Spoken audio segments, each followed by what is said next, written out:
혹시 연세가 어떻게 되세요? 나이가 지금 77이요. 혹시 연금도 받고 계세요? 네. 회사 다니시니까 받죠. 한 100여만 원씩 받습니다. 이제 집사람도 좀 받고 직장 생활을 많이 해가지고요. 그때 당시에는 그 국민연금을 못 한다고 해가지고 조금 내려고 그랬지. 이럴 줄 알았으면 좀 많이 내고 많이 탈 걸 잘 못했죠. 아무래도 힘들죠. 그러니까 이제 뭐 일도 좀 하고 항상 나이는 뭐 경비될 게 없지 뭐 옛날에야 뭐 대기업에 다녔지만 옛날이고 나는 그래도 일이라도 하고 활력이 좀 넘친다고 봐야죠. 한 6개월 놀아봤는데 노니까 더 나태해져요. 뭐 세수도 하기 싫으니 뭐 집에 있기는 무료하고 해서 공원에 나와서 좀 장기도 두고 나이가 먹으면 이제 아무래도 친구도 자꾸 멀어지고 뭐 만나봐야 옛날 지나간 이야기나 할 것이고 뭐 술이나 먹을 것이고 매일 놀면서 어디 여행도 다니고 골프도 치고 다니고 그렇게 하면 좋죠. 돈 많은 사람들은 안 옵니다. 그 네별로 이제 뭐 골프나 치고 다니면서 이제 그 네별로 만나는 거예요. 이런 데 안 옵니다. 돈 많은 사람들은. 그 상가 가면은 돈 많은 사람도 일로 가고 돈 사람 일로 가는 거 아닙니까? 그래도 여기는 좀 나은 편이에요.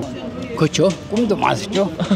저는 원래 그 정치계로 나가려고 했어요. 알고 보니까 돈도 있어야 되겠고 학벌도 있어야 되겠고 제약이 받겠더라고요. 그런 게 있었는데 나이가 먹으니까 이제 꿈이 사라지잖아요. 아무래도 다 부질없는 적이고 다 젊었을 땐 다 꿈이 있었던 거 아니에요. 다. 나는 그 사람을 좀 너무나 믿었고 거기서 나는 인생 실패한 것 같아요. 회사를 내가 이제 입사를 시켜주었죠. 그 사람이 먼저 승진을 하고 실력도 없는데 이제 돈으로 상관한테 진급을 한 거죠.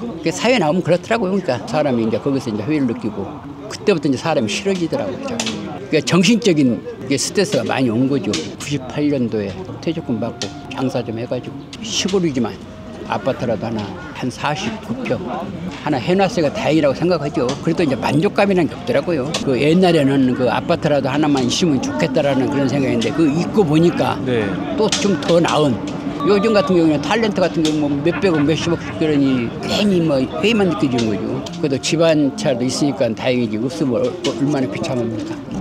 기본이 첫째 중요한 것 같아요. 기본이 잘 안 되시면은 모든 게 안 되는 것이죠. 사회에 나가보면 아무래도 경쟁이 심하니까 선의 경쟁을 해야 되는데 악의 경쟁은 하나지 서로 간에 죽는 거죠.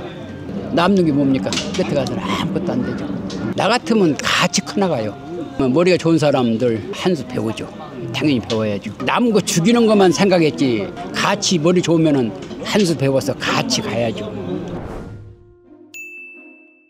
70입니다. 그냥 적당히요. 직장에 다녔습니다. 생활비요. 기본적으로 보통 한 100에서 150만 원 정도는 기본적으로 나오고요. 따로 자가가 있으신가요, 집이? 예, 거의 한 30년 가까이 된 것 같아요. 30년? 예, 예. 그때는 아파트나 빌라나 그렇게 큰 차이가 없었어요. 빌라가 한 7, 8천에 쓰면은 아파트는 한 32평짜리가 한 1억 정도? 지극히 이제 개인적인 생각인데 우리나라 같은 경우에는 그 아파트를 지어가지고 부를 축적하는 그런 측면에서 이렇게 하다 보니까 가격이 그냥 천정부지로 많이 뛰었잖아요. 발전하는 것도 단계적으로 나가야 되는데 너무 갑자기 그냥 가서 이렇게 고도 성장을 하다 보니까 거기에 따른 부작용도 같이 동반하는 것 같아요. 살다 보면은 이제 자기 개발까지는 아니어도 알아야 되잖아요. 일하는 것도 중요하지만 틈틈이 책도 보면서 지식 정보 같은 것도 습득하면서 그걸로 가서 뭐랄까 뭐 남한테 뭐 내세운다 그런 것보다는 내가 이제 알아야 생활하는데 지장은 없지 않겠느냐 해서.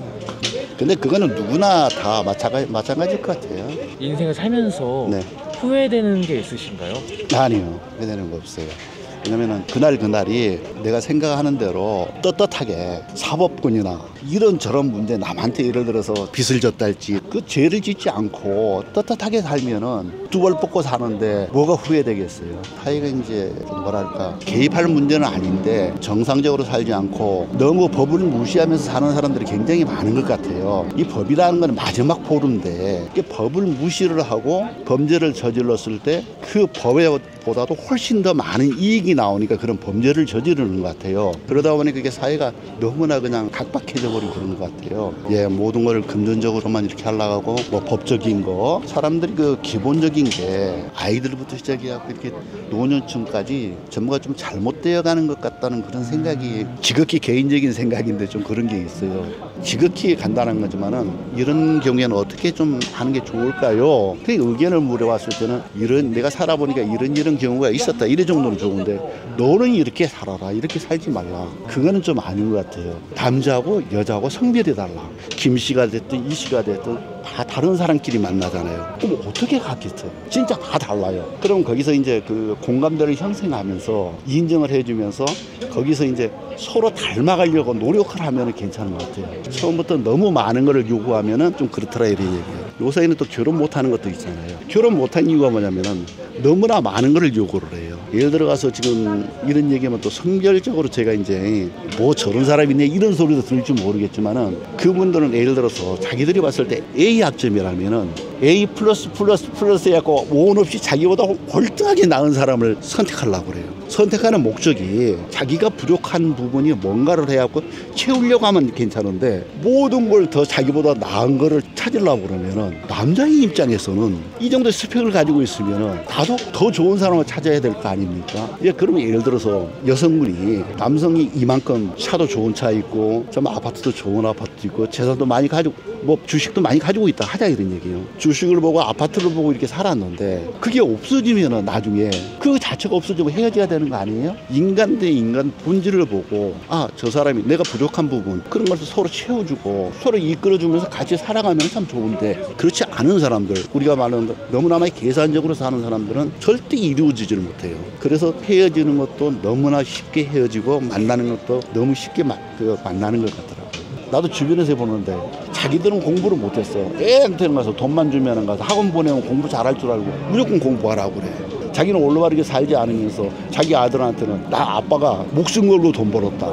너를 위해서 공부시키려고 말이야. 너 판검사 시키려고 이런 식으로 돈을 벌라고 가르쳤을 때 그 사람이 과연 훌륭한 사람이 되겠느냐 이런 거죠. 뭐랄까 누가 보면 정말 고지식한 사람이라고 생각할지는 모르겠지만 옛날에는 영의정 세 사람보다는 지금 같은 서울대 이제 예를 들어서 총장, 서울대 총장 그런 사람보다는 그냥 묵묵하게 다 이렇게 살아가시는 분들, 변함없이 살아가는 그런 사람이 더 훌륭한 사람이지 않겠느냐 그런 생각이 들어요.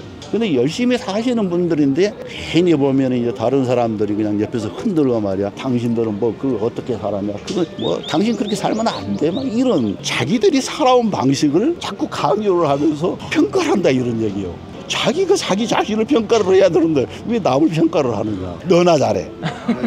네, 나만 잘하는데 나 자신도 못하면서 누구를 가리키려고 하고 누구를 뭐 하려고 그러겠어요. 젊었을 때는 소신을 가지고 뭐 완전히 뭐 철학적인 얘기는 아니어도 자기가 신념을 가지고 자기가 확고한 그렇게 생활관이 있으면은 그 자체가 인생관이 되고 그런 변함없이 그냥 살아가면서 인생 마무리하는 것도 괜찮은 것 같아요.